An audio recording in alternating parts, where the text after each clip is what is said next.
Halo teman-teman semua, perkenalkan nama saya Desti Surya Budara dari kelas SIA 21. Pada pertemuan kali ini saya akan membahas tentang koneksi antar materi mengenai proses control block atau PCB dan komunikasi antar proses atau interprocess communication. Kita bahas satu persatu yang dimana proses control block atau PCB. Setiap proses digambarkan dalam sistem operasi oleh sebuah proses control block atau PCB, yang juga disebut sebuah control block. PCB ini berisikan banyak bagian dari informasi yang berhubungan dengan sebuah proses yang spesifik termasuk di bawah ini. Yang pertama, keadaan proses, keadaan new, ready, running, waiting, halted, dan banyak lagi. Kemudian program counter. Counter mengindikasikan address dari perintah selanjutnya untuk dijalankan untuk proses ini.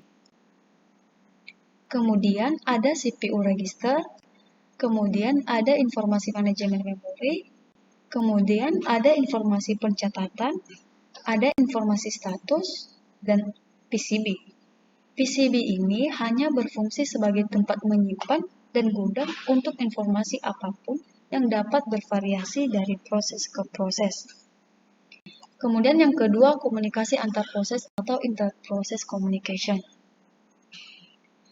Komunikasi antar proses ini adalah mekanisme proses-proses untuk berkomunikasi dan melakukan sinkronisasi aksinya. Komunikasi dilakukan dengan sistem pesan, proses berkomunikasi dengan proses lain tanpa menggunakan variabel yang di-share. Fasilitas Interprocess Communication atau IPC terdiri dari dua operasi yang dimana ada send dan receive. Apabila proses P dan proses Q akan melaksanakan komunikasi, maka kedua proses ini memerlukan yang pertama, tersedia saluran komunikasi antar kedua proses tersebut.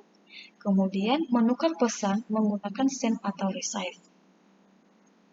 Sedangkan implementasi saluran komunikasi dalam bentuk yang pertama, fisik, misalnya set memori, hardware bus, kemudian logika, misalnya properti logika.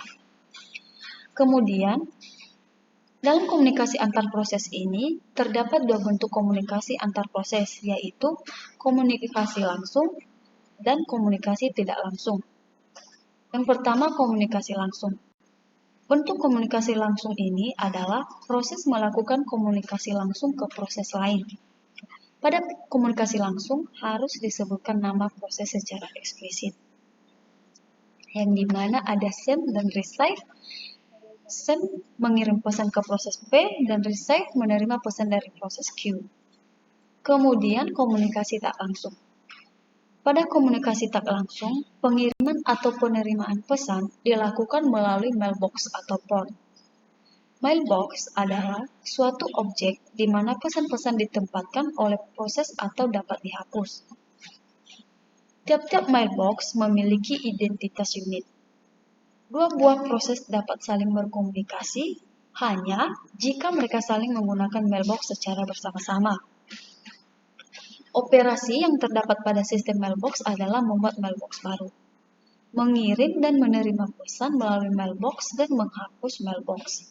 Primitif yang terdapat pada komunikasi tak langsung adalah send atau mengirim pesan ke mailbox A dan receive menerima pesan dari mailbox A. Kemudian mari kita perhatikan contoh di bawah ini, yang dimana P1, P2, dan P3 menggunakan mailbox A bersama-sama.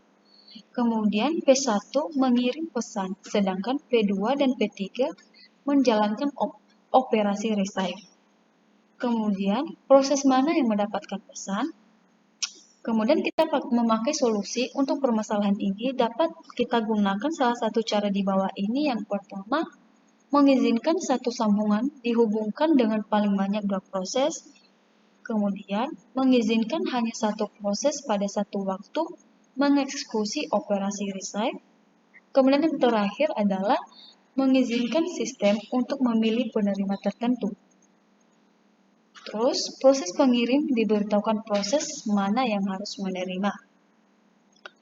Demikian penjelasan singkat dari saya. Sekian dan terima kasih.